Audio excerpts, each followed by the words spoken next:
तो यदि आपने एमपी ग्रेड 1 मुख्य चयन परीक्षा 2023 का एग्ज़ाम दिया है तो आज आप लाइव इस वीडियो में देखने वाले हैं कि किस कैटेगरी के स्टूडेंट का कैंडिडेट का सिलेक्शन हो रहा है, किसका नहीं हो रहा है और किस कैटेगरी के कैंडिडेट्स का कौन सी कैटेगरी में सिलेक्शन हो रहा है। ये विश्लेषण आप बारीकी से देखने वाले हैं। दोस्तों, दरअसल एग्ज़ाम देने के बाद सभी कैंडिडेट्स की जवाब पर एक ही बात है, एक ही प्रश्न है कि अब एमपी ग्रेड 1 का रिजल्ट आखिर कब आ रहा है। अब तो चुनाव भी हो गया है, रिजल्ट कब आ रहा है। प्रत्येक कैंडिडेट्स को रिजल्ट का बेसब्री से इंतज़ार है। और दोस्तों, कैंडिडेट्स स्वयं हमारी हेल्प कर रहे हैं वेटर से वेटर एनालिसिस के लिए।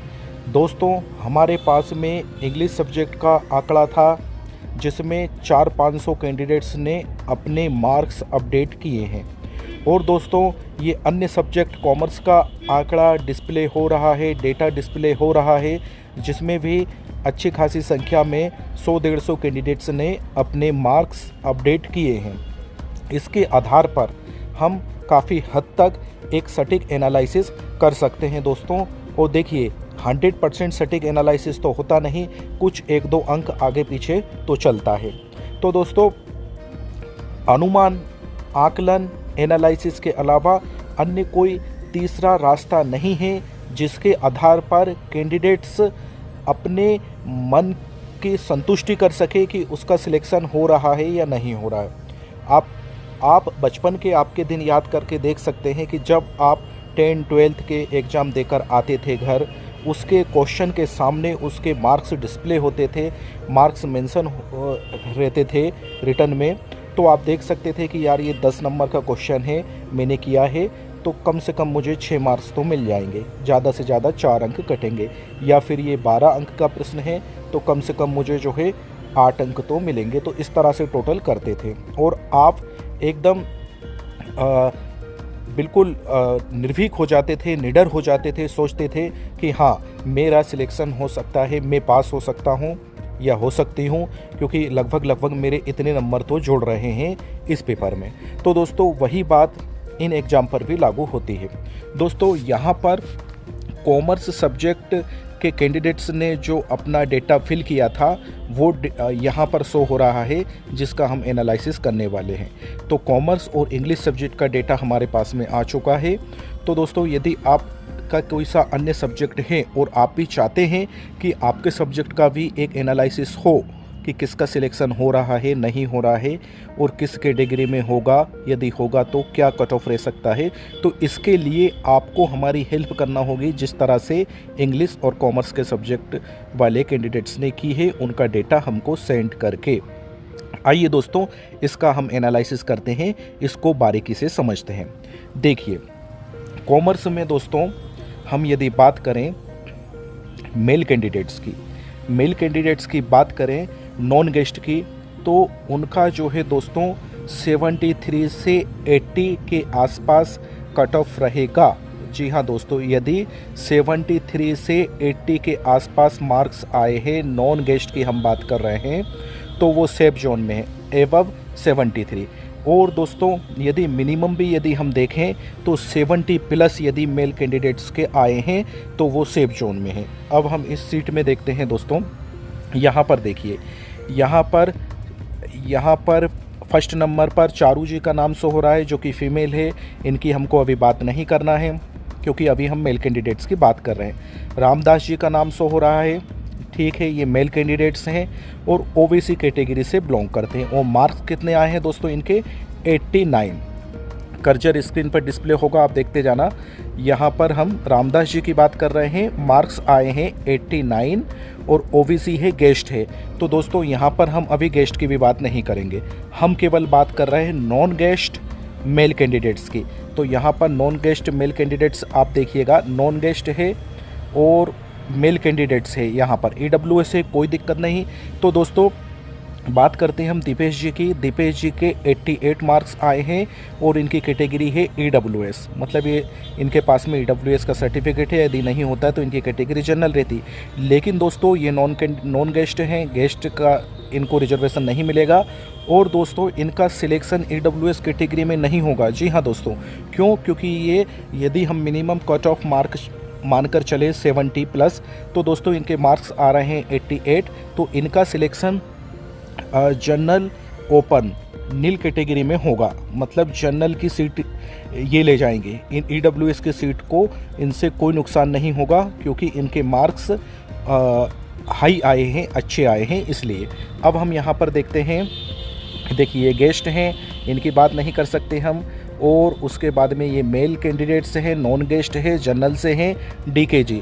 तो DK जी ने सीट पर अपना पूरा नाम इसलिए नहीं लिखा कि क्या पता उनके नाम का दुरुपयोग ना हो जाए, इसलिए उन्होंने शॉर्ट फॉर्म लिख दिया DK।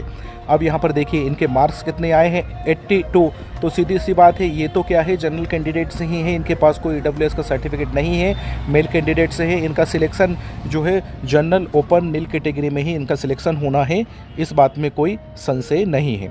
आगे हम देखते हैं दोस्तों, यहाँ देखिए आप, ये नॉन गेस्ट हैं, नॉन गेस्ट और मेल कैंडिडेट्स अनिल जी।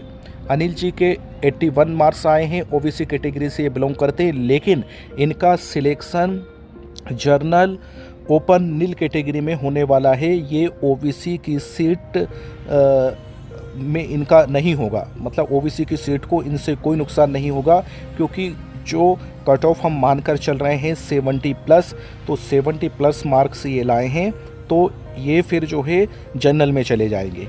इनका जो है कि OBC कैटेगरी में सिलेक्शन नहीं होगा। अब यहाँ पर हम बात करते हैं अर्पिता जी।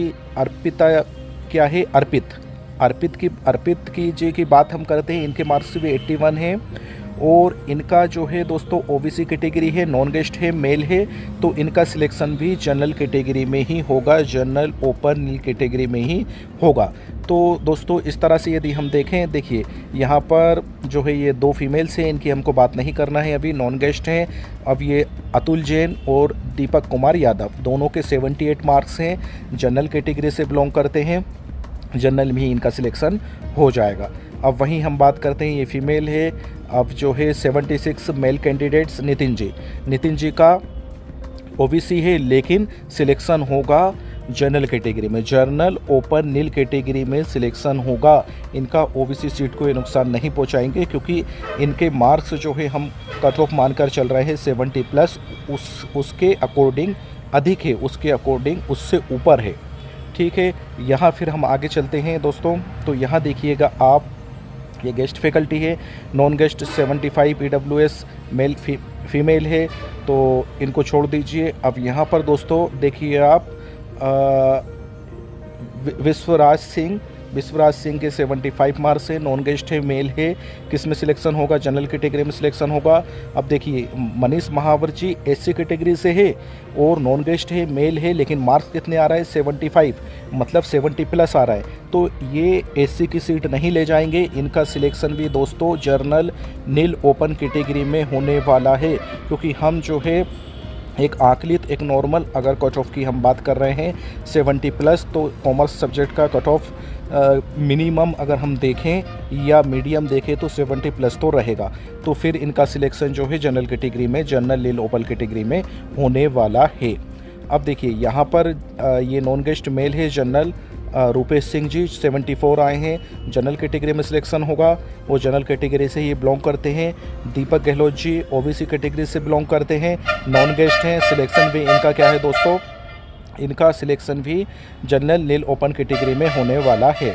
अब यहाँ पर देखिए दोस्तों, अनिकेत जी EWS गेस्ट है, गेस्ट की हम बात नहीं कर रहे हैं। और तुषार कुमार जी की हम बात करें, 73 मार्क्स हैं, EWS कैटेगरी से, नॉन गेस्ट है, मेल है, तो इनका सिलेक्शन भी दोस्तों जनरल कैटेगरी में होने वाला है। और अनीता शुक्ला जी की बात करें, वो 72 है, EWS, तो फीमेल है, बात नहीं करेंगे इनकी हम। अभी हम केवल बात कर रहे हैं नॉन गेस्ट होना चाहिए, मेल होना चाहिए, और फिर कोई सी भी कैटेगरी रहे। अब देखिए दोस्तों यहाँ पर जो है गौरव अग्रवाल, जर्नल फीमेल, यहाँ पर किसी ने उनका नाम की जगह जर्नल फीमेल लिख दिया, बताइए आप। क्योंकि कैंडिडेट्स को ये लगता है कि ऐसा तो नहीं कि ये डेटा सार्वजनिक होगा तो हमारे मार्क्स कहीं और, उसका कहीं और आवंटन हो जाए, किसी को और दे दिया जाए, तो इस तरह से कुछ मन में दुविधा रहती है इन लोगों के। पवन यादव जी की बात करें, नॉन गेस्ट है, मेल कैंडिडेट है, 72 मार्क्स आए हैं, 70+ मार्क्स आए हैं, तो इनका सिलेक्शन दोस्तों जनरल नील ओपन कैटेगरी में होगा। ये वी यादव जी गेस्ट हैं, इनकी बात नहीं कर सकते, गेस्ट को भी छोड़ रहे हैं हम। सुरेश कुमार सोनी जी की यदि हम बात करें, 71 मार्क्स आए हैं, नॉन गेस्ट हैं, मेल है, तो इनका भी जनरल नील ओपन कैटेगरी में सिलेक्शन होने वाला है। देखिए दोस्तों, अब यहाँ पर मेल गेस्ट है, इनको छोड़ दीजिए। प्रियंका तिवारी जी फीमेल है, अखिलेश जी नॉन गेस्ट है, मेल है, 70+, तो 70+, अभी देखिए यहाँ पर 70 है, 70+ को हम ऊपर ले रहे हैं। तो दोस्तों यहाँ पर जो है कि इनका सिलेक्शन भी जनरल नील ओपन कैटेगरी में होने वाला है। तो दोस्तों आज की इस वीडियो में हमने क्या देखा, हमने केवल एक कैटेगरी को अच्छे से समझा, उसका एनालिसिस किया। कौन सी कैटेगरी है वो कैटेगरी है दोस्तों non guest male category. Non guest के मेल कैंडिडेट्स का 70+ हमने कट ऑफ मानकर चले और देखें कि किनका सिलेक्शन हो रहा है।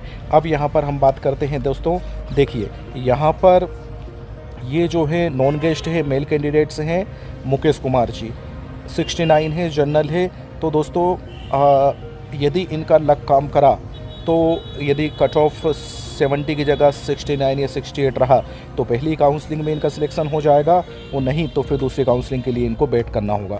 और यदि हम बात करें male candidate non guest RCG 68 marks आए हैं, यदि जो है कट ऑफ कम रहा 68 तक तो फिर इनका पहली काउंसलिंग में हो जाएगा, नहीं तो सेकंड काउंसलिंग के लिए वेट करना होगा। उसके बाद में नॉन गेस्ट ये फीमेल है, इनको छोड़ दीजिए। 67 राहुल यादव जी की बात करें तो Rahul Yadav ji OBC non guest है और 67 मार्क्स आए हैं, तो वही 70 से नीचे जा रहे हैं, तो इनकी कैटेगरी का इनको लाभ मिलेगा। तो EWS OBC का आज हम बात नहीं कर रहे हैं। हम यहाँ पर देखिए, यहाँ पर वर्मा जी की बात करें, कॉमर्स 65 मार्क्स आए, जनरल नॉन गेस्ट, तो इनके लिए दिक्कत हो सकती है। उसका कारण ये है कि ये गेस्ट भी नहीं है, EWS भी नहीं है, OBC भी नहीं है, 70 से बिलो मार्क्स 65 आए हैं, तो भगवान करे इनका सिलेक्शन भी हो जाए। लेकिन पहली काउंसलिंग में होना मुश्किल है, दूसरी काउंसलिंग में अगर पोस्ट इंक्रीज होती है तो डेफिनेटली ऐसे इन कैंडिडेट्स को भी मौका मिलना है। अब यहाँ पर बाकी OBC है, तो OBC कैटेगरी का एनालिसिस और अन्य जो कैटेगरी हैं गेस्ट है और उसके बाद में EWS है, OBC है, SC है, इनका एनालिसिस हम अन्य वीडियो में करने वाले हैं, क्योंकि वीडियो काफ़ी लंबा हो जाएगा दोस्तों। और आज के लिए हमने इस वीडियो में केवल मेल कैंडिडेट्स नॉन गेस्ट जो हैं उनका कट ऑफ की बात करी है, उनका देखा है कि कितने मार्क्स तक उनका किस कैटेगरी में सिलेक्शन हो रहा है।